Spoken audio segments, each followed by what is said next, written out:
Hello, this is Brandon Christy from Christy Capital Management with an educational economic update for April 2017.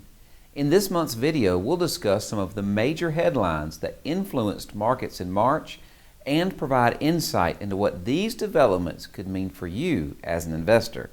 Please stay tuned at the end of this video for a required disclosure statement. With April in full swing, the first quarter of 2017 is now in the books. We won't have quarterly economic data for a little while, but we do know that all three major indexes gained at least 4.5% during Q1. The NASDAQ even experienced its best quarter since 2013, but most of these gains occurred in January and February, as the NASDAQ was the only one of the three indices to increase in March. After numerous record highs in February, March saw the S&P 500 flatten and the Dow give back 0.72.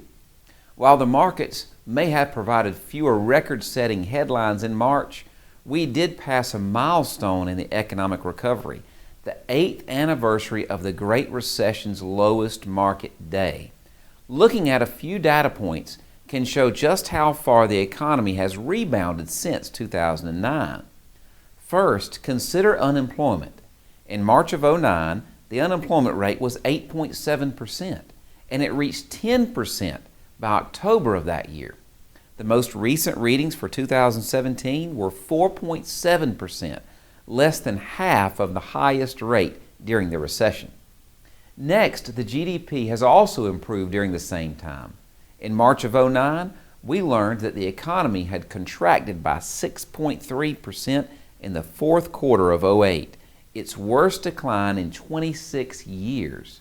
Last month, we received the final fourth quarter 2016 GDP readings, which reported an increase to 2.1% from the previously calculated 1.9% growth. While the recovery pace has been slower than many people would prefer, the economy has grown almost every quarter since 2009. Another sign of our continuing economic recovery is the Federal Reserve's tightening fiscal policy. The Fed raises rates in an attempt to keep the economy growing at a reasonable pace and control inflation.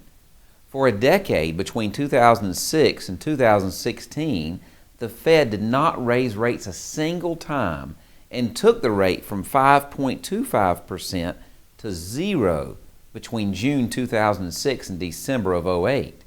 Then on March 15, 2017, the Fed announced its third interest rate increase since December of 2015. The new benchmark rate is still historically low, but we could experience two more increases this year. In fact, the most recent PCE deflator data, a key inflation measure, went beyond the Fed's desired 2% benchmark for the first time since 2012.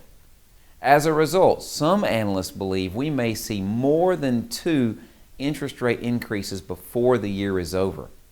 For now, anyone with credit card debt, a home equity line of credit, or other liabilities with adjustable interest rates may see an increase in their payments soon.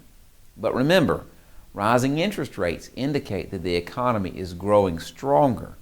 Overall, 2017 has experienced a largely positive start, and we continue to see a variety of encouraging economic data. If you want more guidance on approaching your financial needs or balancing your assets and liabilities in this current environment, we are here to talk. Well, that's it for the April Educational Economic Update. As always, if you have any questions or concerns about what we've discussed, please give our office a call at the number below. Please remember that nothing we talk about here is a recommendation. Give us a call at 866-331-7749, and it will be our pleasure to discuss your personal financial situation. Well, this is Brandon Christy with Christy Capital Management and your April Educational Economic Update. While we believe the information in this report is reliable, we cannot guarantee its accuracy. Opinions expressed are subject to change without notice and are not intended as investment advice or a solicitation for the purchase or sale of any security. Please consult your financial professional before making any investment decision.